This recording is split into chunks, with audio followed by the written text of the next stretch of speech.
It's May 9th, 2015, and we want to know, could Tim Drake be the absolute worst pickup artist in the entire multiverse? Did Jay and Iris West just go to fastback to find out how many licks it takes to get to the center of a Tootsie Pop? It's all coming up next. It's another episode of DCR. This day, we rescue a world from mysticism and tyranny, and usher in a future brighter than anything we can imagine.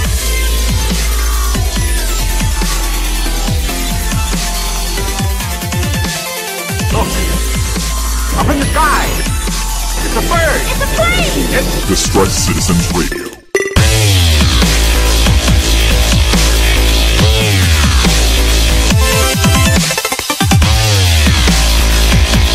Hey everybody, and welcome back to another episode of the DCR. I, of course, remain your host, Sean Lamont, comic book reader extraordinaire, and I am joined by my cohort in crime, Mr. Brian Glein. Hello. Hey there, Sean. How are you doing this week? I'm doing all right. Yeah, I'm a little tired. I can tell. Yeah, it's we had our... You guys missed the intro that we completely threw out. Yes, it was basically me moaning into the microphone like, We had a summit at work this week, which anyone that works in a corporate environment knows means it's code for you will attend meetings all day and then do your normal job at night. So I'm a little tired this week, but that's not going to stop us. It's not going to stop us one bit, because we are going to be covering Convergence, week 5 of Convergence, as we go through all of the books from DC Comics. But Brian, what should people be aware of? Spoilers. Yeah, they should probably be at least forewarned a little bit that we're going to be talking about the plot lines and the character development and story beats and stuff like that. So if you don't want that stuff spoiled, do not listen ahead to this particular episode. It's been a little while. I put it on the shelf for a month or two. Had to dust it off, blow it off the dust, and let it roll. So as promised, though, before we get to those books, we have questions. We have deep, philosophical, mind-bending questions. Do you think you can handle that? Am I put patches on my sleeves again? I think you do. Uh-oh. I think you do. So first off, the first one comes from Monica Tarvis. I'm a bit confused here when it comes to this convergence thing. Earlier, you guys were covering a book that listed all of the different Earths in the multiverse. Are they all fighting now? And is Simon and Garfunkel destroying these worlds that were just introduced? No. What's the easiest way of describing this? Because they're all pulled out of time, these are basically the old versions before the Flashpoint rebooted the multiverse. Yeah, while there are a few worlds that were listed in the Multiversity guidebook, there are a vast majority of them are just different time points from the main Earth Zero continuity. Yeah, and we have a couple like the Red Sun and the... but this would be considered the past. If you think of Flashpoint as a reset marker, all of these different Earths, all of these cities that Brainiac has captured are fighting for basically immunity to not be rebooted. Whoever wins the idol doesn't have to be rebooted, and they can exist in the multiverse as their previous incarnation. Jeff Probst gives him a nice pat on the back. He does. It's really awkward. They're going to have a really bad voting ceremony here at the end of Convergence, and they're going to vote probably Injustice off the island, considering they made it like 3 pages before they were obliterated. He's going to give the winner Superman an awkward shark tooth necklace. He's going to be like, oh, gee, this will look so good. Hey, Aquaman, would you like this? You know. Hey, Flash, you won some Cheetos. Congratulations. Lord it over the rest of them. Yeah. So if you think of it that way, if you think of it as just basically immunity to not be rebooted, so that the old version that everyone has been reading for decades now gets to exist Batman, in the multiverse. You get a special date night tonight. My girlfriend just died. Oh, sorry. How about you, Green Arrow? We set you up with Zebra. I hate Zebra now. But yeah, if you think of it that way, it makes a little bit more sense. Speaking of, on Twitter, I know everyone, it's kind of like the worst kept secret ever, but Dan DiDio was saying that to up the ante, one of these books is going to continue on in a different setting after post-Convergence. So now it's a place your bets, root for whoever you want. Yeah, a lot of people kind of already know, I think, who it's going to be. But I think it's going to be that and something else continues on. So Adam. a lot of people hoping for Wally. A lot of people gunning for Wally. Yeah. So I'm sure Wally. Yeah. After Young Justice, Wally had a huge fan base. I don't know why. Because things didn't work out too well for him there. Yeah, well. So number 2 question. Daniel Pierce wrote in and says, just before Convergence, there was the last issue of Green Lantern New Guardians that introduced the White Lantern Corps. One of the names you mentioned as the new Corps was a gentleman by the name of Telos. Are we to infer that when he got his godlike powers, he eventually turned himself into a planet and Brainiac caught him? That's an odd state of affairs when it comes to a character. I'm hoping that's not the case. No, and actually when we cover this week's Convergence, it would probably completely eliminate that from being a possibility because we actually get some of the backstory of Telos a little bit here. Not that much. It could still be the case, but highly, highly doubtful. I think it's just one of those synchronicity type things where it's like all the Alices. Brian loves all the Alices, but he can't keep them straight. Well, now we're going to have Teloses all over the place. Yay! Yay, Teloses, Telosi, Telosesises. And last but not least for our questions, for our Convergence special questions, Adam Gallagher wrote in and said, how is Brainiac gaining the power to pull all of these cities from across the multiverse when even Multiversity and the Monitors themselves are limited to the worlds contained within the Orrery? Orrery, I hate that word. It's so much fun to say that word. I hate that word with every fiber of my being. Which clearly most of these Convergent books fall outside. Earth from the Orrery. So he's basically asking, how is this happening when a lot of these Earths seem to exist from outside the Orrery? Because we just went through the multiversal guide and most of these Earths don't exist. Kind of like the first question. Wibbly wobbly, timey wimey. Yeah, it is within the multiverse, but different time, or within the Orrery of worlds. God, I hate that word. But it's at different time points. So it seems like they don't exist in it right now. But if you go back in time, yeah, it actually existed there. Like Flashpoint exists in there, but you go back in time and that's when it was there and blah, blah, blah. It kind of makes sense. It's, plus it is a galactic act. We don't know what powers he has. Yeah. He lives off in the bleed, which is that self-contained within the Orrery, or is that also bleed outside because obviously we can infer there are multiple Orreries of worlds. Yeah, and the bleed is what's supposed to let you travel between them. So I don't know if we have the bleed just in the little jar. The bleed actually started off as a Wildstorm creation and got folded in. Gotcha. That's actually been the most useful thing they've gotten from Wildstorm. No way, man. There's been some awesome stuff from there. Deathblow? Yeah, he stepped on a goldfish. He was pretty cool. He was. I know. But yeah, that's all of our questions. It was kind of a go through some of the technical aspects of Convergence and how it's working. So I wanted to make sure we at least started to get some of those out of the way while we're still in it. So let's jump forward, now that we've put that behind us, into this week's books. Alrighty then. Convergence number 5. 5 gorillas, man. I have the strength of 5 gorillas. Blink. It's from a stupid video. Okay. It's druid bear form, whatever. Okay. So anyway, Convergence number 5, where we had left off, the mighty Demos, the mage guy that lived in Skartaris, had captured all of the time travelers that were scattered throughout Telos.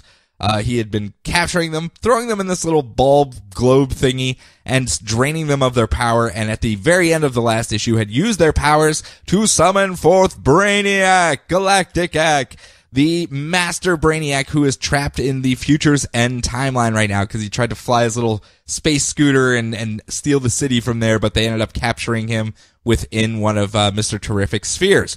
And while Telos and the Earth 2 crew are all shocked when Brainiac is summoned, he starts siphoning off more power from the time travelers, Demos does, and goes, I can see everything, the past, the present, and the future. I even know who you are, Telos, and your name isn't even Telos. Yeah, that's right. And he's like, you lie, you don't know me. I do know you. Your name is actually, and then that's when Brainiac cuts him off and goes, oh, no, you don't tell him who he is. That's gonna come out later. We don't want to do that right now, but we get kind of this backstory of he was a looks almost kind of like he belonged in Skartaris as well. It was kind of a barbarian style character. And then the Blood Moon showed up, aka Brainiac, and was going to steal everything and said he would leave the family of Telos alive if he came and served him. I don't know how he became a planet or anything like that, but, you know, I'm sure there was some misadventures in between there that somehow made him into a living planet. And that's where that whole conversation goes, because outside of this room, out in the wilds, the savage land of Skartaris, Warlord and Terra, and I have to say, if you are a Warlord fan right now, this is probably the most screen time you have seen for this character in a long, long time. I went back and was looking when he's shown up last, and it's been a hot minute, I can tell you that much. Been a long time. But he shouldn't have left you. No. He didn't even leave anyone a dope beat to step to. Not a single one. So it's nice to see this back. And his dope steps involve Triceratops. They do.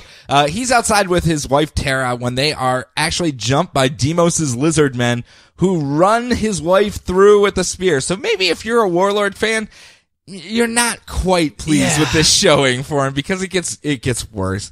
While that's happening outside, Machiste, is that his name? Machiste?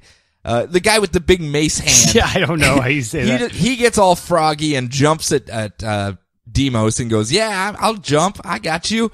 And Deimos does a little Kali Ma and rips his heart right out. And I was like, okay, not doing too well for the Skartaris people. And that's when the Earth 2 heroes decide they're going to take a crack at him as well.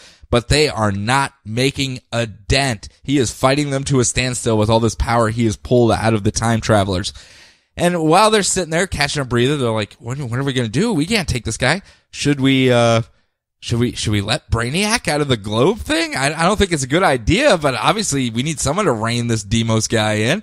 And Brainiac's like, yes, you should definitely let me out of the globe thingy. and Deimos is like, nope, not gonna happen. And he dissipates the portal. I'm not even sure why he brought him there, to be honest. He just kind of made him show up and then went, nah, I have all the power now, and then banished him away again. Yeah. So, not sure. Honestly, all of Deimos's motives, we'll get to that a little bit later. I'm not entirely sure what his end game is, but as soon as Deimos closes the portal, I've never gone this far before. I didn't expect it. That's when Warlord comes in, swearing vengeance that he will strike down his mortal foe atop a herd of Triceratops. Really badass entrance. I gotta give him that much, even if I don't know the guy from Sam. Yeah. That's a pretty badass entrance, and he just jumps off and immediately gets his life force sucked out of him by Deimos and left as a crinkled bag of flesh and bones. Sorry, Warlord. Sorry, Warlord and friends. It's a rough stay for you guys, apparently. So as the castle is crumbling down upon them from this big fight that happened, and Triceratops is just running through the basement right now, it's really bad for the sturdiness of the building. The traps you got to set for those Triceratops in your basement. So hard to get around.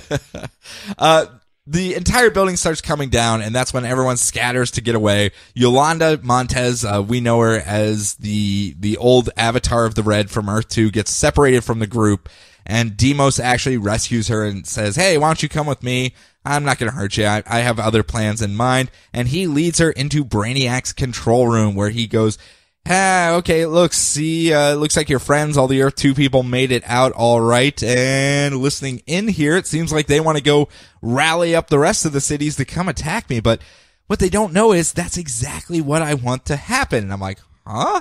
Why would he want all the cities to come attack him? And then he jumps on the comms, the Telos comms there, and goes, hey, everybody, the domes are down, but you don't have to fight each other. No, that Telos guy, he's not in charge anymore. I am, and I will protect you all, but there's a price. Weep, wah. I don't get his endgame right now. Obviously, I'm not supposed to. Yeah. He's got some machinations going here, and I don't know if it's a whole, I want to rally all of the cities together to come attack this building, to destroy it, to maybe release us or something, or what his end game is. Just be that big bad that rallies everyone together and makes them stop fighting each other. Because he's obviously evil. He's murdering people left and right. He's not a good guy. But he's also just like, hey, Earth 2 people, how's it going? Yeah, let's attack me. Come on, everyone attack me. So I don't know what his end game is. We're obviously moving forward a little bit. Sorry, Warlord fans. Sorry, you got something. You got a bone tossed to you, and then you were clubbed over the head with said bone, because that's a poor showing for Scarteris right there. I would have to give them a 2 on my card. The Russian judge does give them a 1.5, though. Oh. Those Russians. Can't make them happy. Those Russians, man. But obviously, big things coming up down the pike. So let us leave behind the main throughput, the through line there that we got going on, and jump off to some of these side books, because Brian, you got one here. I've got Convergence, Batman and Robin #2. Yeah, we're doing the second half of the 2-part stories here, so there's a lot of wrap-up going on. Not as much as I would have thought. Yeah. Not as much as I would have thought. There was a lot of open ends and a lot of to be continued in the main book at some point. And a lot of freeze frames directed by Don Barnhart. Yeah.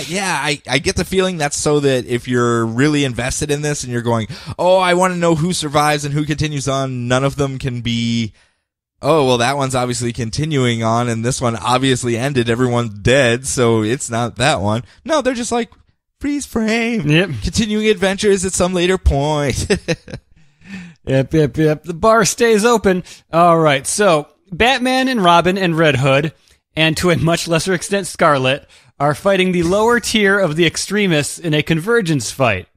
For the most part, the guys are fighting living dolls being controlled by Carney. Oh, of course. The fake arcade. Yeah, I mean, everyone knows Who's Carney. like a big Tweedledum guy with like a ruff or something. So let me get this straight. The analog of arcade, who's like the digital master, controls all video games, VR type stuff. What's the modern arcade? The old arcade used to just build gigantic death trap amusement parks. Okay, well that makes a lot more sense. Yeah. I was like, why is he just a Carney Fair guy? He's just going to take all your singles so that you can't do anything. Yeah. Oh, you're going to have a horrible Saturday night when all the boys go out because you got no singles on you. Yep. At the most, you're just going to get a gigantic sawdust-filled minion. So it's just page after page of doll punching. If you're looking for a comic that features doll punching, this is the one for you. At one point, one of the extremists goes to fight Scarlet, and she asks her name since she's there, but she's not really doing much. Like, these guys all get like nameplates. What's your name? Oh, I'm Scarlet. Oh, okay. Well, I guess I'm supposed to punch you now, yeah. Scarlet.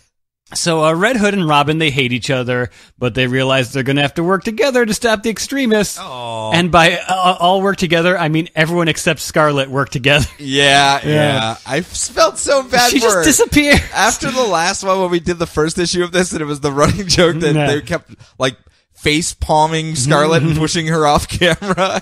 And then this one, she's like, hey, guys, I'm here, too. And they're like, yeah, well, you're not really that important, though. So they win the fight against the extremists. Batman is proud of his sons, both real and surrogate. And in the background, Scarlet ties up one of the extremists while no one acknowledges her at all.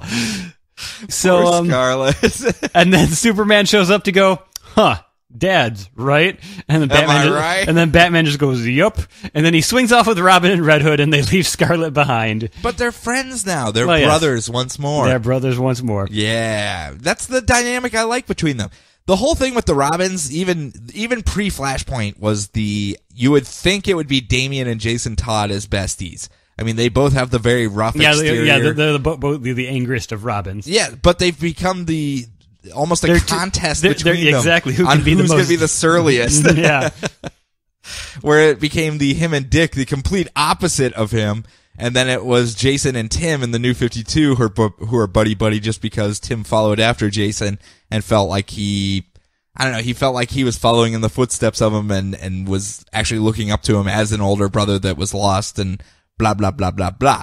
Well, if MC Scat Cat has taught us anything. 2 steps forward. Mm-hmm. 2 steps to the side, boot to the moon, jazz back hands? back and forth. That's what he taught us. He's trying to get the Converge dance started again. So what'd you think, though? I mean, the first one, obviously, we were a little rough on it just because it was going back to a storyline that we both felt had been well tread upon before we had even gotten to New 52. Obviously, they didn't tread water with it in the second one. They at least just went, okay, here's a story with this. I mean, obviously Scarlet, you feel bad. Yeah. It's almost like the end cap of the Batman and Robin book from before Flashpoint, where Bruce had just come back, and you just fudged some of the details that Red Hood also had come back recently and was hanging around, and they hadn't already gone through this whole step. But yeah, I think my biggest knock on some of the Convergence books, some of them are totally doing the exact opposite, but if you literally can pull from any character anywhere from the history of DC's comics, Batman and Robin fighting Carney, you know? There's Carney fans out there. There has to be a Carney fan out there somewhere. All two of them. I'm sure there is. Yeah. Those two. Every and the character Warlord is someone's fans favorite. Are just like, yeah, boo. No, I mean, I am more happy that they are giving some of the smaller characters some screen time. The thing is that, like you were saying with the Superman book, and I obviously we'll talk about that again a little bit later, but they're doing something different in it. They're trying something different. They're doing storylines that were completely impossible to do in the old continuity because it would have just jacked things up too much. And a lot of the books are doing that. This one was a little safe. This was a little bit safer. This isn't really that different from them fighting the ventriloquist. No, not really. So this could have been any old Batman issue. But I mean, quality-wise, it was fine. Yeah, it was fine. It was A-okay. There's nothing wrong with it. It was just a matter of maybe the beginner's guide to Batman. Sure, it's fine. Yeah, maybe we were just looking for something a little bit different, off the beaten path, and we get plenty of that in Convergence. Oh, yes. But this one just didn't go that direction, so I can't fault it for going the path it did. Next up, though, I have Nightwing / Oracle #2, where we were dealing with the two extreme Hawkman and Hawkwoman. We were talking about Hawkman in his own book a couple weeks back. He's extreme good. He is like that perfect level of extreme in that book. Not too much, not too little. Nice little balance. These two from the Flashpoint universe, way over the line. Way over the line. Instead of curating a museum, these people put civilizations into a museum because they just show up and raise them to the ground. These are way over the line characters, and they have shown up in pre-Flashpoint Gotham to basically take it over. They just go, okay, this is going to be our new house now. We're going to live here. Anyone have anything to say about that? And of course, Nightwing does, Dick Grayson, and he has gone off to fight them by himself because his fiance, not quite fiance, he had just proposed and she said no. No, I'm going to do something else. And he's like, okay, whatever. That's weird. I'll still fight for our city though and go do it myself. And as he is fighting them off, Oracle has gone off to gather reinforcements. And Nightwing's trying to marry all the super ladies, isn't he? He is. He's shacking up left and right in all these books. I mean, it's basically the Nightwing. As I said, his wedding bills, he's going to be in debt forever. Forever. Multiversal Dick Grayson, not going to have any money whatsoever. But he's off there fighting off these living off his girlfriend. People. Yeah. He's fighting off these Hawk people, Hawkman and Hawkwoman, and he's actually doing a pretty good job. He's all snarky. He's making fun of them. Getting hit a couple times, but also getting a couple licks in himself. And that's when Oracle jumps into a chopper and flies overhead because she calls in the reinforcements and says, okay, I'm in position, and turns on the speakers. And it is Black Canary back at the headquarters who basically does a canary cry over the comms and fries their helmets and disorients them enough so that Grayson can actually get in there and attack. Hawkwoman, though, goes, hey, that chopper's making loud squeaky noises and we don't like it. So she flies up there and just knocks the entire chopper down to the ground and figures she has an easy kill when it comes to the quite literally crippled Barbara Gordon laying on the ground in the wreckage of a chopper. But that's the greatest strength of Barbara Gordon pre-Flashpoint. Everyone underestimates her, so she's actually able to use her little Eskrima sticks that she has and disarms Hawkwoman and has the mace there. And just as Dick Grayson shows up and slumps down the unconscious Hawkman next to her, and they go, okay, well, we won, so get out of our city. And Hawkwoman goes, no, we still have all those Absorbiscan robots surrounding the city. If we can't have it, we're just gonna raze it to the ground. What do you got to say about that? Nah. And Barbara goes, well, I'm almost done hacking here. And Hawkwoman says, well, you can't hack the Absorbicons. They're just too awesome. They're extreme, man. They're called Absorbicons. You can't just hack that crap. And that's when Barbara goes, well, I'm not hacking them. I'm hacking all of Brainiac's robots that are surrounding the perimeter, and makes them fire and destroy all of the Absorbicons. And they go, now get out of here, Hawk people. Get out of here. Shoo, Hawk people. And they have to go flying off. And the day is saved, and Barbara realizes that she was just being too cautious. She was waiting for things to be absolutely perfect to marry Dick Grayson, and goes, Fewer Hawk people. Fewer Hawk people is what she needed. She was like, there's just too many Hawk people for me to marry you, Dick Grayson. If we can do something about that, maybe I'll say yes. Yeah. And now that they've gotten rid of those Hawk people, she says yes, and there's a nice little wedding ceremony. Her wedding dress has like the little tech circuitry boards on it, like Oracle and stuff like that. It's a cute little thing, a little detail there. And they end up married and happily ever after. Unfortunately, there's a weird earthquake that they just go, an earthquake, and go about their lives, which actually happens in every single book. The earthquake happens in every, but it's like so like non-essential to the plot. I didn't think I was even going to mention it. Yeah, it's so tack on. So it was like the books were all written and they said, hey, mention an earthquake. Yeah. I think it's what Superman and Batman, they're talking about being dads or whatever, and it's like, is there a rumbling sound? Maybe, I don't know. Anyway, dads, you know? Yeah. That's kind of how it is here. Their wedding is delayed a day because there's an earthquake. And then the next panel, they're married. And it's like, okay, well, that was helpful. Yep. I don't know if that's supposed to be in reference to Skartaris being all destroyed down there or what, but it's kind of weird. It doesn't quite match up. No. Nothing's directly said that would be causing an earthquake, so I was just like, okay, maybe it'll show up later in the Convergence book and it'll make sense. We'll find out. So yeah, it was fun. It was nice. It was if you like the old versions of these characters, these are the pre-Flashpoint versions. It's dead set, both of them. I mean, it's as Oracle can be. It's Gail Simone writing it, so, I mean, what do you get? What more can you ask for when it comes to an Oracle book with Nightwing? Yeah. So, next up.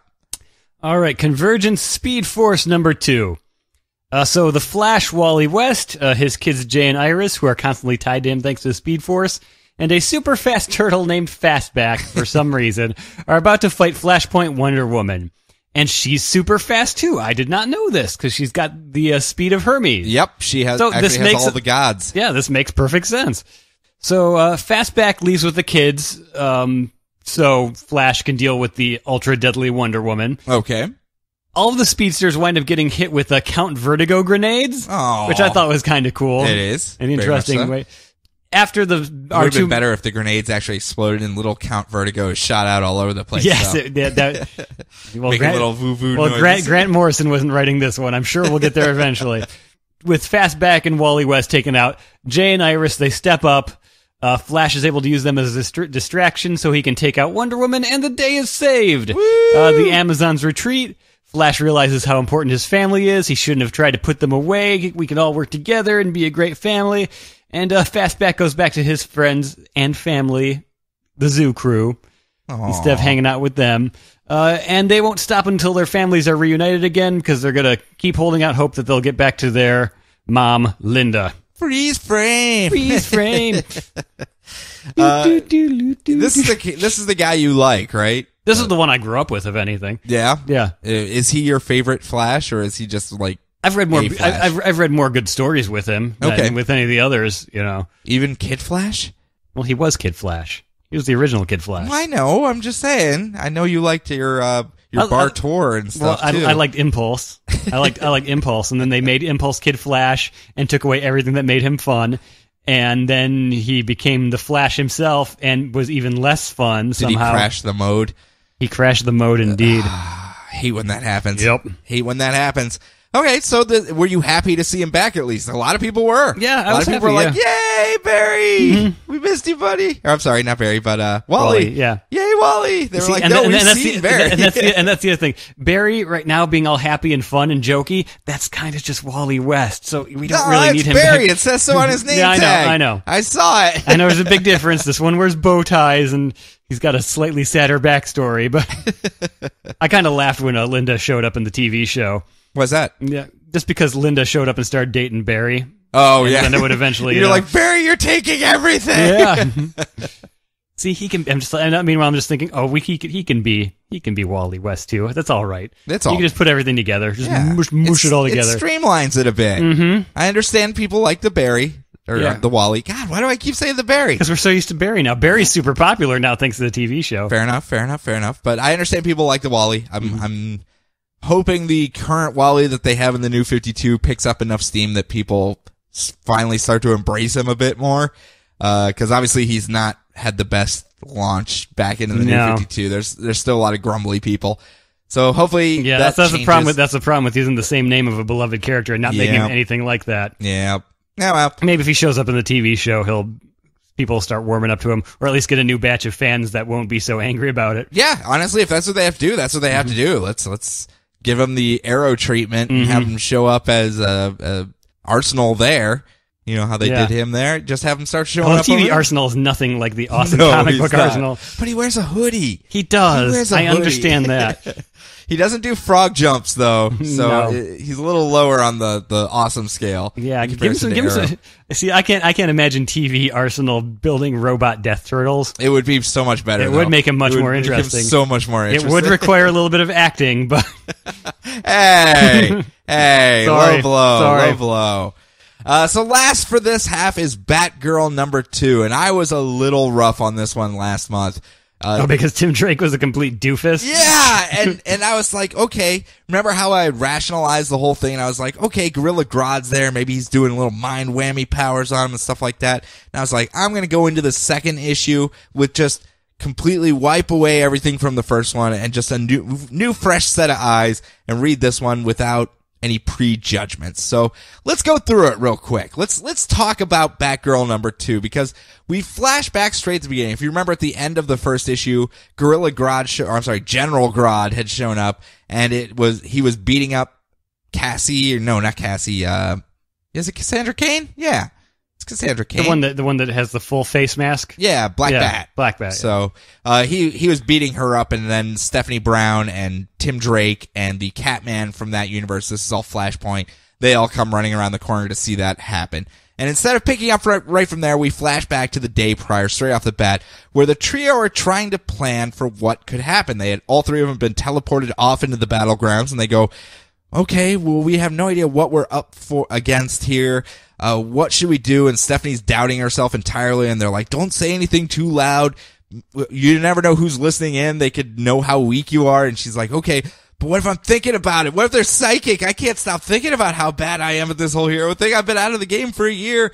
And she's all quirky. Look at me, I'm quirky. Ha ha ha. Talking real fast, making goofy statements and stuff. I understand why people like that. It's just, it's starting to become a way overused character trope, and I know this one is not a modern character. It's got a couple years on it at least. Mm-hmm. So it was at least towards the beginning of that style of character. That character type is getting a little old with me right now. Pre-Felicity. Yeah. So, at this point, Tim decides it's time to have the talk. Stephanie, do you know where babies come from? It's this whole awkward conversation where he's like, Stephanie, I know things are a little weird between us because we used to date, and then, things got all awkward when you decided to take off the cape and cowl, and she goes, yeah, you dumped me because I refused to be Batgirl anymore, and he's like, yeah, I guess that's kind of what happened, but what with everything that's happening now, I feel like there's something between us. She's like, because I put the cape and cowl back on again, and he's like, well, yeah, maybe that's it. Maybe it's Batgirl that I actually am attracted to. So, like, if you want to get back together, I'm actually open to that now. So you just let me know. Jeez, man. I wish I was taking creative license with that conversation. That's pretty much verbatim how it went down. And Stephanie responds by punching him in the face and going, you are the biggest D-bag out of every city on this planet right now. You suck. But I watched every single episode of Entourage to figure out how to talk to women. Turtle told me to say this. Mm-hmm. I know this is what I'm supposed to say. You can invite Cassie too if you want. No, and I was just like, no, Tim Drake, I had just given you a clean slate. Why are you doing this to me? I want to actually see why people like you, and he was the best Robin. He was the one who followed the rules and was just an upstanding, nice guy. But every time he's shown up anymore, I'm just like, it's the worst foot forward. So let's jump back to today where they're all running across to go fight General Grodd, and they actually save Cassie somewhat. They at least knock her Cassandra off to the side and get General Grodd's attention. And as they're fighting, they have no chance against this guy. He is just batting them around like a sack of moldy tangerines. Just toss them all over the place. Yes, you do with moldy tangerines. Exactly. And Stephanie goes, okay, well, I have a new plan. Now follow me here, Catman. This is what we're going to do. I want you to surrender to me. And Catman's like, no? Why would I surrender to you? And that's when she explains, well, if one of us wins the fight, then this whole thing will end and we'll all be teleported back home and we can actually escape from General Grodd here. And Catman goes, well, all my cat friends are dead. General Grodd killed them, so I guess I'll doom my entire planet to dust. And he goes, I give up, as Stephanie punches him in the face, and all parties are teleported back to their homes. And I was like, well, that's kind of really shitty of Catman to just be like, well, yeah, I'll just damn these billions of people because my cat friends are dead. But yeah, I'm a kind of an anti-hero anyway. Mr. Socks, Nibbles, all of them, they're all gone. They're all gone. So sorry, everyone of this Earth. Sorry, Flashpoint Earth. You got to go. And everyone goes back, and it's kind of this whole big thing where they go, okay, let's get Cassandra to the hospital, and they get her there, and they're tending to her. And both Tim and Stephanie are kind of bonding as they're waiting for her to recover. Like, Tim goes and buys her a real cup of coffee, not that fake stuff. And that's enough for Stephanie to go, yeah, we should get back together. And they start making out. And I was like, I guess it worked. Way to go, Tim Drake. Because the issue ends with them half naked on a couch, making out, reenacting the scene from Jaws on the boat where they're comparing battle scars with one another as, I guess, some sort of awkward foreplay before they get it on. And I'm like, I don't like Tim Drake at all. Man. Jeez, Tim. At all. I mean, it's just, I don't know. Everything about him has just been bad for me. I'm waiting for someone to change that for me. This didn't do it. This didn't do it at all. Maybe next time, Tim. Maybe next time. Again, if you want Stephanie Brown, if you missed her, I know she has a devout following that's very rabid, mails waffles to people all the time and stuff. Because I guess that's a catchphrase from the old Stephanie Brown, that she would always have waffles in the morning. That's a weird way to start a book every time. Okay. But I guess that's like a running thing. And if that's what you're missing, there she is. Hi. And she's all in her quirky glory, but horrible dating decisions. I don't know if that's a running thing as well, but if she falls for that, we know. Well, I've told you what her backstory is, right? Yes. But still, not very good. Yeah. So next up, what do you got, Brian? It's break time. I know. What do you got for round 2? I didn't want to say round 2 again. I've got Superman, Justice League, and the Atom. And I will be wrapping up the show with Harley Quinn number 2, Titans number 2, and my last one for this episode, The Question. By far and away one of my favorite books of this week. So hold on a couple seconds. We're going to take a quick break. When we come back, we will go through those books.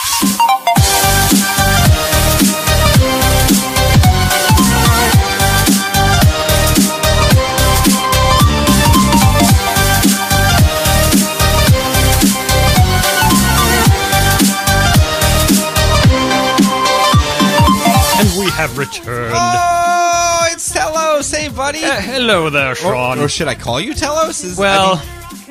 I don't know. You're having a bit of an identity crisis here. It's so hard because Demos, he won't say my name. Oh, man. Did he put a ring on it? He's already acting kind of shady, but he's not calling me baby. Oh. It's very disappointing. Yeah, well, I have... He has also neglected to pay any of my automobiles. Why would he do that? I don't... if he's going to stand up for himself, he should be paying my telephone bills, my cable bills, apparently. a lot of cable costs there on Telos? Well, you believe it or not, getting millions of stations from each individual point of time, rather costly. Oh, wow. I've got to pay for the sports stations, even though I don't really watch them. I like to make my own sports by pitting two realities against each other. Do you have any, plans? Are you going to talk to anyone about this whole identity thing, or... I have a feeling eventually someone will be getting around to it. I'm just, I was hoping it would be Demos. Do you have another name that you're going to take on, perchance, until I don't know, this new name comes out, because Telos should feel a little dirty to you, doesn't it? I mean, obviously it's not your name.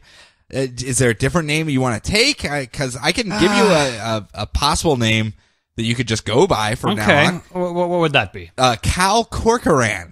It's rather catchy. It just really rolls is. off the tongue. I love how it's alliterative. Yeah, I mean, I think you should just run with that for right now. And then, obviously, once some more facts come out and are available, maybe you can switch over to your actual name. But maybe you don't have to live by your Brainiac slave name. Well, that's a rather harsh way to look at it there, Sean. I guess I was trying to think of a way to phrase it. Now you're just leaving a bad taste in my mouth. I'm tell sorry. you. Cal Corcoran away! Oh, man, I scared him away. Sean, what was all that? I went over the line with Telos. Or I'm sorry, his name is Cal Corcoran, by the way. Really? Yeah. That's such a unique name. I've never heard it before. I just figured, I would help him out, and I think I offended him. Oh. I think I offended him, so. I tell ya. Whoopsie. Old foot and mouth disease, Sean Lamont. That's what I'm known for. Mm-hmm. I'm tired. I'm cranky. What can I say? I'm Brian. Hi, Brian. You got a book. I do have a book. Are you going to do a book here? Yeah. We've got Convergence Superman #2. Okay. So, Lois Lane, she's going into labor. Her and Superman got pregnant when he didn't have his powers under the dome. Superman got pregnant too? Yeah, it's a real Arnold Schwarzenegger, it's Danny Junior DeVito all situation, over again. Yes. Lois Lane, she's going into labor, and she's just been kidnapped by puny stalker Flashpoint Superman, also known as Subject 1. Yes. Which I will be referring to him as for clarity's sake. Yes, so you don't have two Supermen running around. Especially since he's nothing like Superman. So pre-Flashpoint Superman is powerless to help her while he fights the Flashpoint Justice League. Yes, which is Cyborg, Captain Thunder. Yeah. Captain Thunder. And the Abin Sur Green Lantern. Correct. Yes. So Flashpoint Batman realizes that they're dealing with the same Earth that he encountered during Flashpoint, and he's very intrigued. This is because Barry Allen went and interacted with them during all that. I think we kind of touched on that during the Convergence main series. Correct, and he had told him that Bruce actually survived, because remember, it's Thomas Wayne on Flashpoint, and when he found out that Bruce survived on his Earth, he was doing everything in his power to bring that Earth back into the main timeline so that his son could live. Mm-hmm. He's figuring this out. Superman's up and takes out the Flashpoint Justice League because his intentions are pure of heart, and Superman always wins when he's doing the right thing. Okay, well, that's kind of easy for him then. Yeah. Is he ever doing the wrong thing? Really? In Man of Steel, jeez. Your unnatural hatred, man. Yes, totally unnatural. So Subject 1 takes Lois to Flashpoint Batman, and she continues to point out what a creeper this guy is and that kidnapping is not cool. Let me give you some basic Supermaning rules here. We don't kidnap people. That's like number 2 or 3 on the list. We also don't kill people. We dress a little bit better. You're slouching a lot. Better posture. Right? Posture. Superman is able to track her down thanks to partially the help of the Flashpoint Green Lantern, but mostly her computer headset that's got, tracking on it. That helps too. Yeah, and so he goes and he beats up Subject 1 off panel, and a Flashpoint Batman lets Superman use his doctor's equipment to deliver their baby. The super baby is born, and they name him Jonathan Samuel Kent after their father. Aww. Because dads. Yeah. Dads, dads, man. Dads. Yeah, dads. They swaddle him up in Superman's cape. It's pretty adorable, and Flashpoint Batman gets the dad feels. Dads. That's really, there's a lot of dads, Yep. I really thought it was kind of funny, though, because Thomas Wayne refused to actually deliver the baby. Yeah. Because he hasn't practiced in too long, but it's him just like backseat delivering over Superman's shoulder. Like, no, you want to like grab that over. Yeah, just spread that right there and just pull. It's a super baby. You should be fine with this. I'm sure you could just like punt him out of there. Should just come flying out, I didn't even think about that with the dome down. Yeah. Do you think the baby had powers? Man, I wonder. Do you think that baby had powers and then grew up and was taken by another time traveler and was then trained to kill all metahumans and then brought back further in time to attack the Teen Titans? Do you think that happened? Sure. Sure. Oh, Teen Titans. Oh, my goodness. Making us love all the characters. All the characters. Not the current run. Yeah. The last run. Yeah. It was a little rough around the edges. So, this one stood out for you, didn't it? Yeah, It's like one of your favorite ones. It was the one that gave me a glimmer of hope last month, and did it pay off enough for you on this one, or it was a nice button on the end of it. Like if you read it all as one issue, I'm sure it would probably come across a little bit better. Sure, for sure. And hey, it's like, hey, Super Baby, that's something you can't get anywhere else. Yeah. So I wonder what they're enjoyed going to that. do with it. I wonder what they're going to do with it. There's a lot of people that seem to think this is going to end with all of the cities living on one world. Like one of those question mark worlds just becomes hodgepodge land, where they just have all the like random cities that live together, and that would be awkward. That would be very to say awkward. the least. So I don't know. It gives them a nice out. They could just be like, yeah, one of the other cities out there had this guy on it, and now we're going to pull him in over here and do our own thing. It would be kind of like a countdown planet. Haven't done Earth Convergence, Earth Convergence. Earth C. So next up for me, Harley Quinn #2. We had left last week with me feeling bad for Harley Quinn, who had gone straight. Is C the what's C the Roman numeral for? Is that 50? Would that fall under the 52? Oh. I wonder if that was one of the free ones. Maybe. Continue. Sorry. Harley Quinn last month had left me feeling kind of bad for Harley. She had gone the straight and narrow, was struggling to maintain her sanity, all for the love of a police officer that she had hooked up with after the dome had fallen, or had come down upon the city. And then as soon as the dome came down, it came out that Harley Quinn was supposed to fight Captain Carrot, and both Catwoman and Poison Ivy said, well, we got to get you dolled back up into your Harley Quinn thing. Dressed her all up, injected her with some stuff, and let her go bonkers crazy, leaving poor Officer Louis, the boyfriend she's been living with, sad and alone. This one starts off so alone. This one starts off equally kind of dark. So I'm going to mess it up a little bit, do it a little in order. It was done out of order, and it'll make sense here. Harley and Captain Carrot have been teleported to an amusement park to have their battle. Fitting for both of them. So they're jumping around, having their whole big thing, while the rest of the zoo crew watch from their city.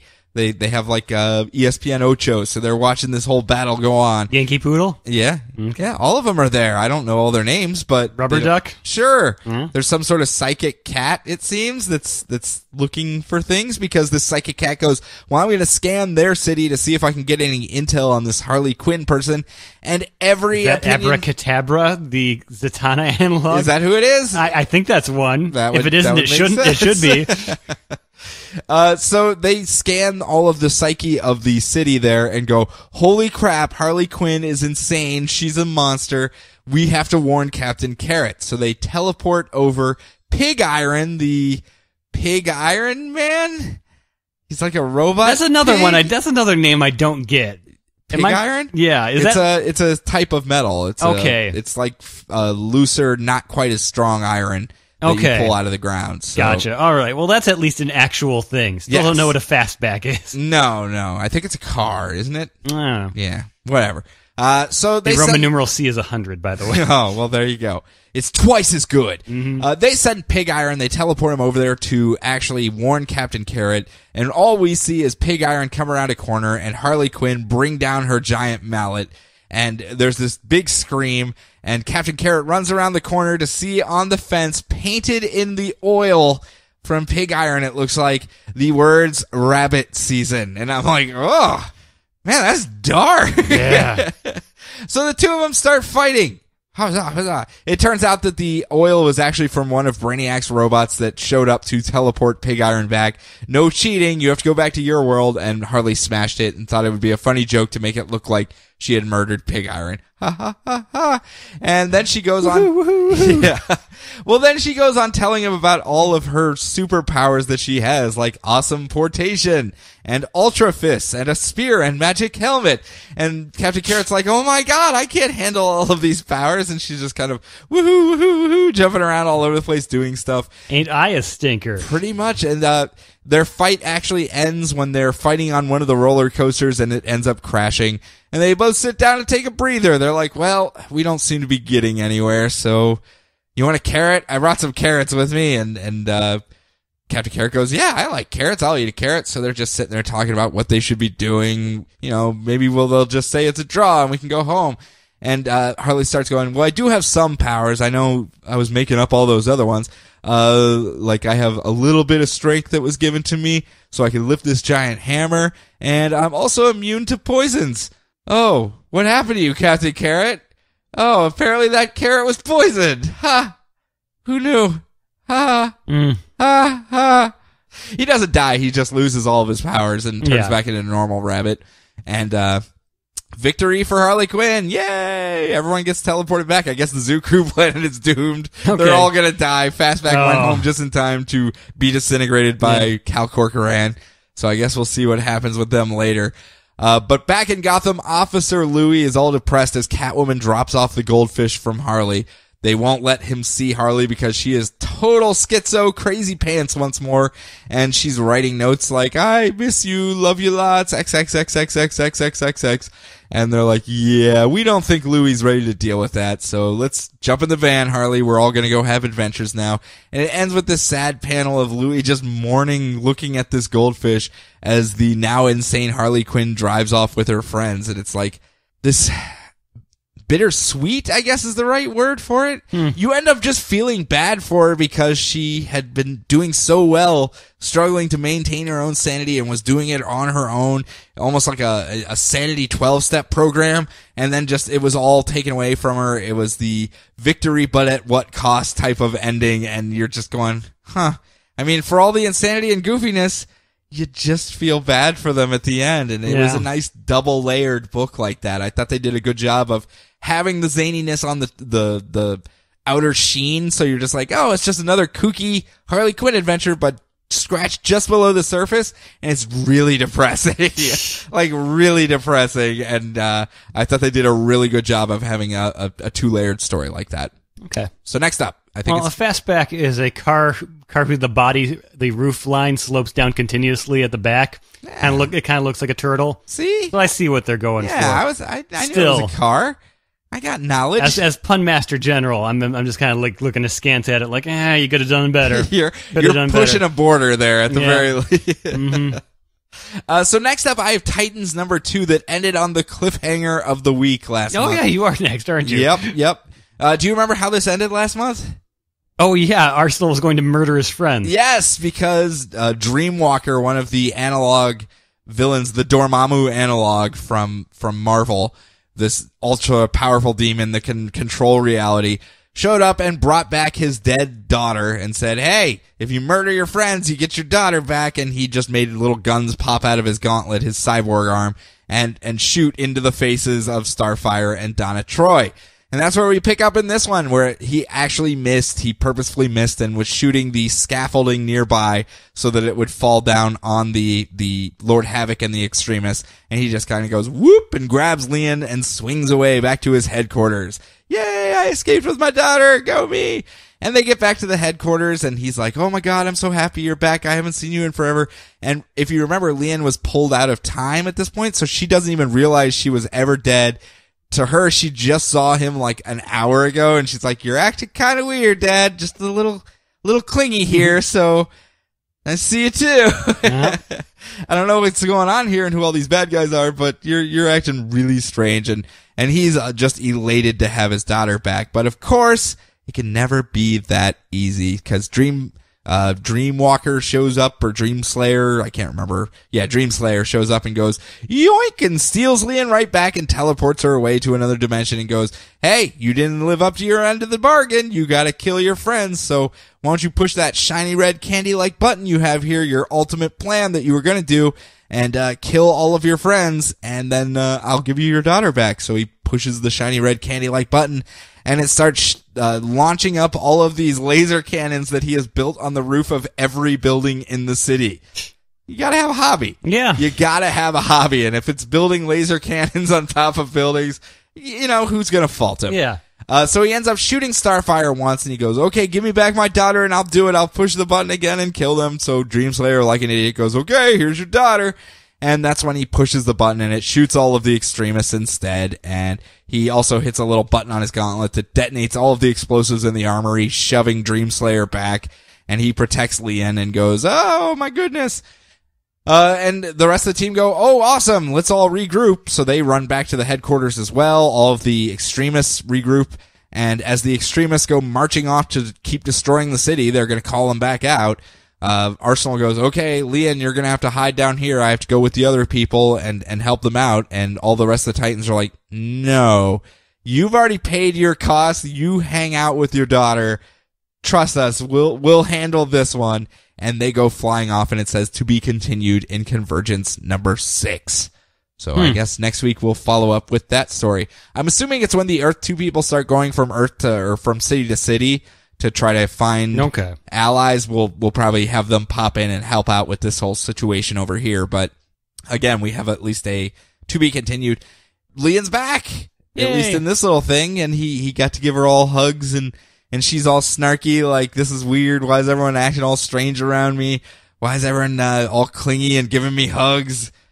I just had breakfast like a minute ago, and then I got teleported here, but whatever. Nice to see you guys too. Kind of cool, I guess. So everyone's happy. At least Leon's back. He finally got a win in his column. Yes. Arsenal has had such a rough go. It is nice to see Flashpoint, poor Arsenal. Yeah, it is just nice to see him get one W in his little marker so that he can actually be like, my life isn't just misery after misery after misery. Yeah, another one of those, this is something we can do to fix some stuff kind of things. This is Sorry nice about that. Whoops, our bad.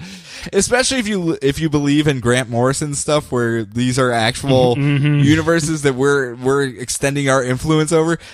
You would think just extending him an olive branch, like, sorry, buddy, here's your daughter back. Yeah. Yep. All right, moving on. Converging on to Justice League number 2.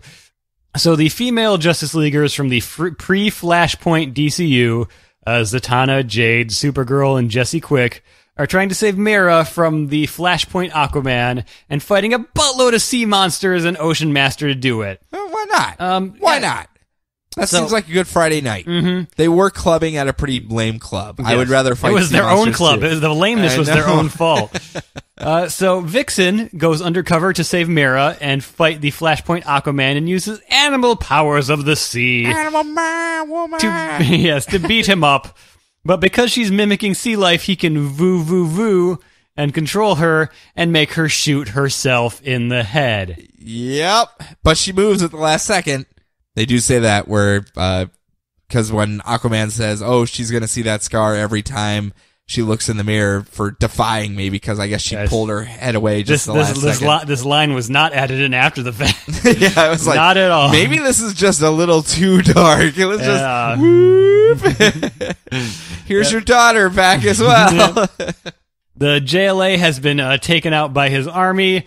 Aquaman has won. But then Supergirl shows up, but he has a kryptonite trident. No, you lose, Supergirl. Then Mera pretends to fall for him. I was like, okay, I guess you're better than all the other Aquamen. You're better than my Aquaman. I'll be your wife. Here, let's make out. And then she stabs him in the gut with a knife.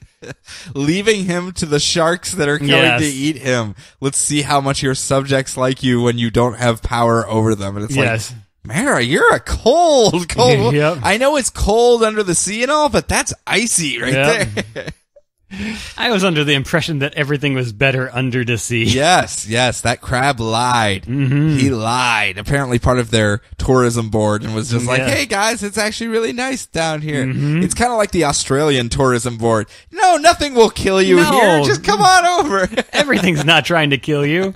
This isn't a land of poison and death. Just come on over. Drop bears aren't real. Sorry, Australia. We love you. Yes. I'm just not going to step foot on your continent because I will die. So what'd you think, though?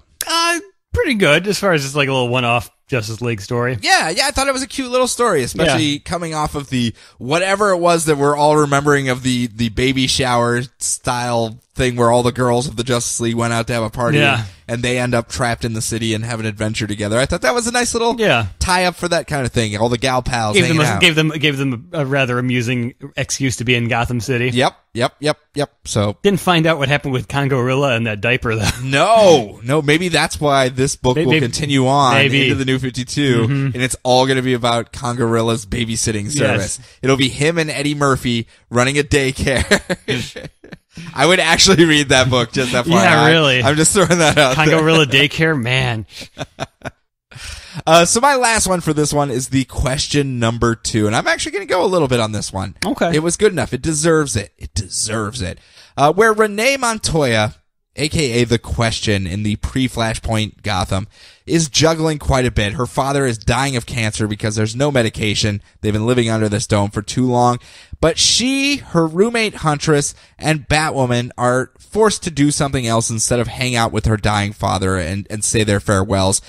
They have to chase down Two-Face because he actually was chosen as the champion of the city, one of the champions, and has gone over to the other Gotham to fight himself.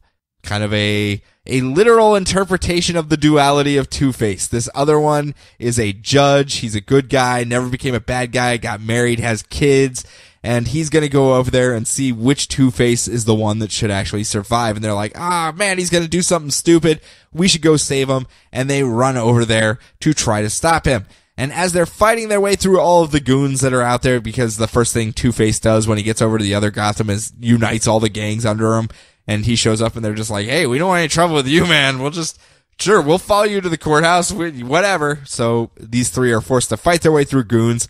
And Batwoman's being a total cold bee. She's being a basic bee at this point because not really keen on the Huntress. And Huntress is like, what's your deal? Why are you being so mean to me? Well, you're sleeping with my ex. And she's like, well, A, we're roommates only. That's it. And B, your ex. That's kind of the operating thing in that sentence. And C, Are you jealous much? And Batwoman's just kind of like, well, now I'm kind of embarrassed. I completely misread that situation.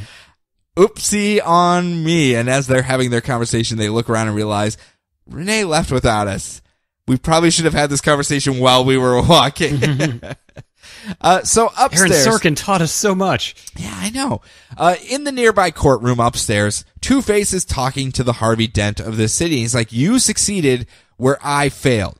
And they're having this legal debate on the red hot litigation action. No, it's actually it's an interesting conversation considering who the characters are about how Harvey Dent of this other one could be totally justified in shooting Two-Face, because if Two-Face defeats him, all of those people are going to die. So it's a self-defense thing. It's like a castle law thing. You could shoot me without any legal repercussions whatsoever. There's no issue with it.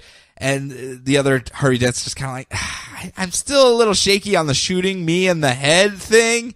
I'm not really feeling that. and of course, Two-Face ups the ante and goes, I will murder your children and everyone that you love. There, are you justified enough now? And Harvey Dent goes, well, I guess to save my family, and pulls up the gun just as Renee Montoya dives in with the whole sideways, no! And she takes the bullet instead of Two-Face and falls to the ground. And of course, that means Harvey Dent lost. I don't know why that means the case, but he gets teleported away back somewhere else. And yay, Two-Face, I guess you won because you have friends. I guess. I don't know. He wins with the power of friendships. So Two-Face is going, why would she do that? Why would she jump in front of me? And Batwoman goes, well, obviously she thinks there's something good inside you and that she can at least save you because she can't save her own father. And Two-Face is kind of like, sad face. Well, half sad face, half mangled acid face. But the one half is sad. It's sad enough for both sides, really. So they end up, Batwoman runs in, gives mouth to mouth to Renee, and it turns out her suit is made from Kevlar. Tot, you know this guy, right? The Q of the Question. The guy that makes all the gadget. Okay, yeah, he goes by Tot, and he made it out of Kevlar because apparently people are always trying to shoot her, and they're all like, yeah, we can understand that sentiment. And while she's giving mouth to mouth, though, she starts making out with Batwoman, and it's all awkward, and she's just like, I'm just gonna step over here now, and you guys do your thing. But they are able to make it back to Gotham in time. Does she have the no face while she's doing it? No, they Okay. took it off. That's why Two-Face knew it was Renee and not just creepy blank face lady. But they do make it back to their own Gotham in time to see her father before he passes. And the whole big thing was that he disowned her when she came out of the closet. When she said she was gay, he was like, I never want to see you again. And right before he passes, he apologizes to her, tells her he loves her. She's able to say she loves him back, and then dead. No more. And it's like, oh. But the whole thing is this justification, just like with Two-Face, that as long as someone is alive, they are able to change any aspect of who they are for the better. And it's like, you know what? That's a really good story. It was such a really just 2 issues. It came in with a goal in mind, a theme and a story it wanted to do, and it hit all of its points. And a lot of it's the banter between the characters. It's just like the last issue. Me describing what happens in it is 10% of the issue, really. It's not really the what happens, it's how it happens and how the characters interact as they're doing it. And it was a really well done little mini. It's all Greg Rucka's characters. Yeah. So for him to come back and basically go, oh, hey, my girls and Two-Face, come on, let's have one last adventure together. That's a pretty cool thing to do. So it was really good. I highly recommend it. So wrap us up. Wrapping us up with Convergence, the Atom #2. Saving the best for last. Saving the best for last, indeed. So, when we last left the Atom, Ray Palmer, he was fighting Barracuda of the Extremists. Yes, he was fighting Barracuda of the Extremists with one giant fist. Just one really big giant fist. This is Atomic Punch, man. Yep. Atomic Punch. And then it turned out Ryan Choi, the dead superior Atom, was living inside of his head. Also, there was a diner waitress for some reason. Well, technically, isn't he living inside his hand? Isn't that like the only place he can live? Let me get where we're going here. Barracuda is currently still fighting strong despite having a hole in his head. And Ryan Choi is back. Deathstroke didn't really kill him. He just teleported himself to the place where his mask disappears when he shrinks. Possibly in the dwarf star that's in the belt. Okay. Maybe. Even though there was a body, though? Yeah. So did he use some more masks that he found somewhere else to make a decoy of himself? Maybe. I mean, that's an option. That's an option, yes. He has a little tiny version of himself that he carries in his pocket. Yeah. Just in case something like this would happen. Yep. So he doesn't have a body, but he can lend his mask to Ray Palmer, and that's what gives him the giant hand. Just the one giant hand. So Ray wants him to have his body back, so he lets Barracuda slice off his hand. Ding! His one big giant hand. And so then the hand grows and morphs into Ryan Choi. Sure. So handless Ray Palmer throws his size change belt to Ryan, lets him take over the fight, and they win the battle against Barracuda. Yay! So Ray Palmer is now stuck in a hospital, handless, and with his only friend, his favorite diner waitress. Oh, hey, favorite diner waitress. Who keeps telling him that Ryan Choi didn't come back. There's no proof. You're crazy for this one, Ray. But everyone in Gotham loves him now because he won his part of the bracket, I guess, in the Convergence. He moved up the bracket. Yes, I would love to see Telos just put up the big, gigantic, basketball-style bracket he's got going for Convergence. So just get better from the whole hand-losing thing. We'll give you support, and we'll stop calling you so crazy.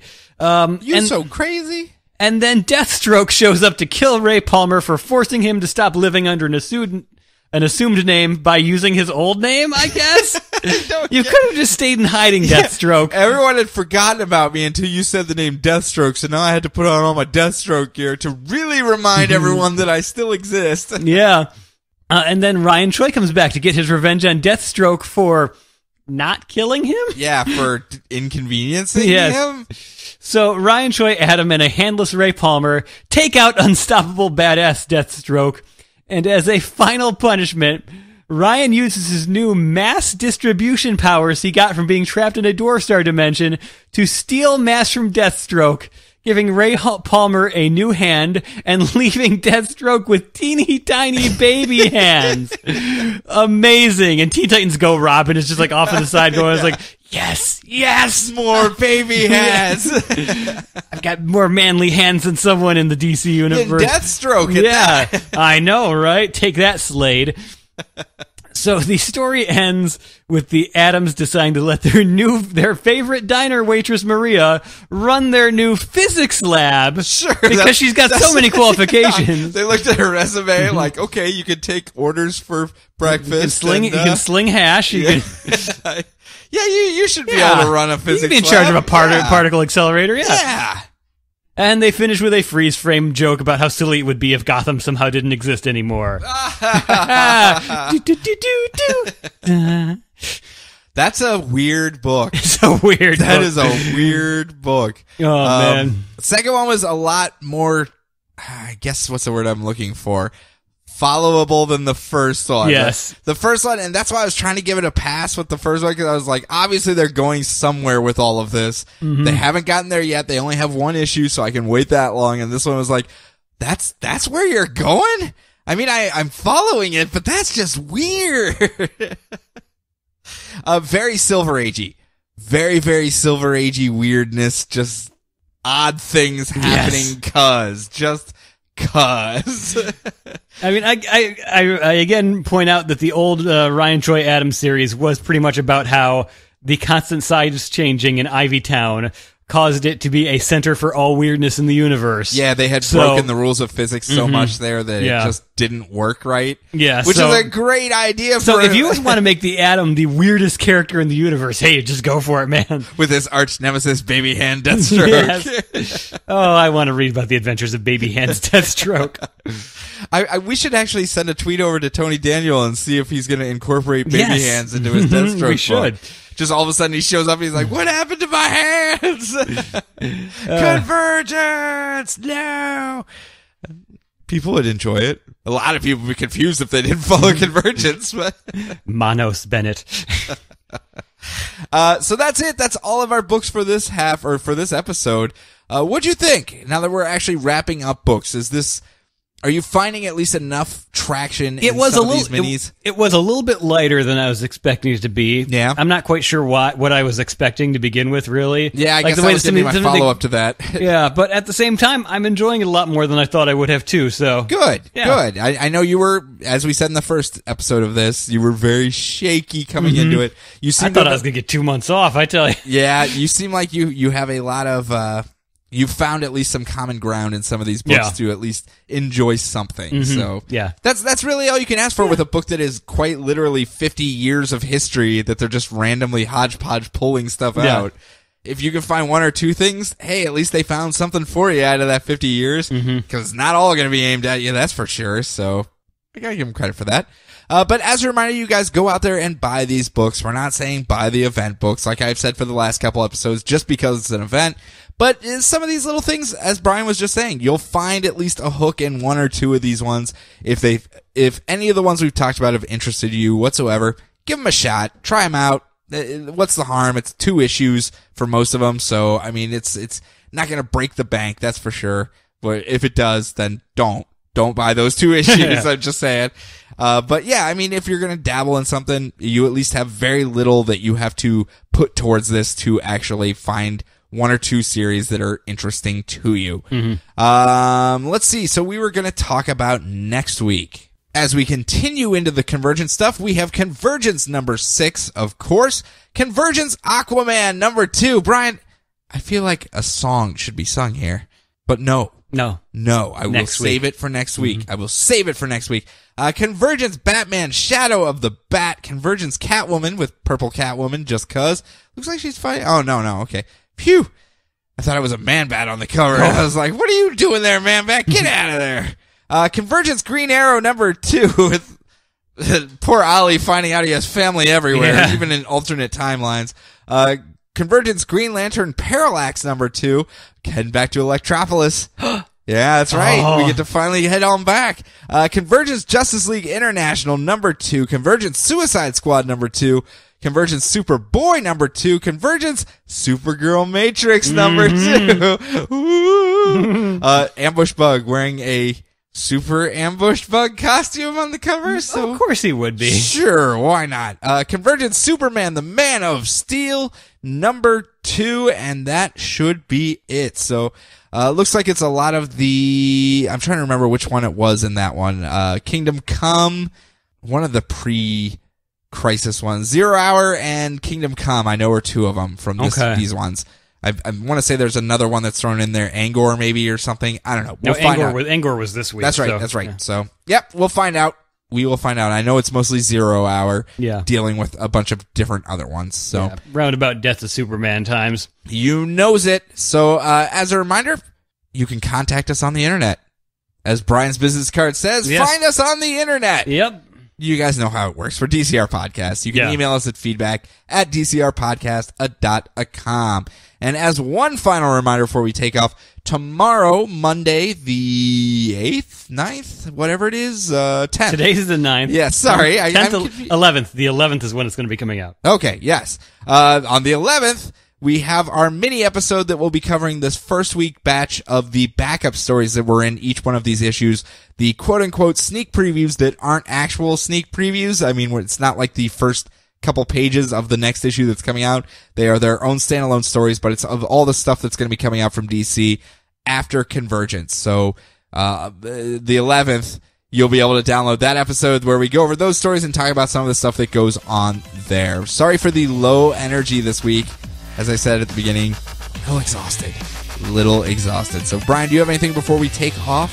No, I'm good. Okay, fair enough. So, until then, everyone enjoy your books, enjoy your week, enjoy your lives, and we will talk to you tomorrow, I guess? Yeah.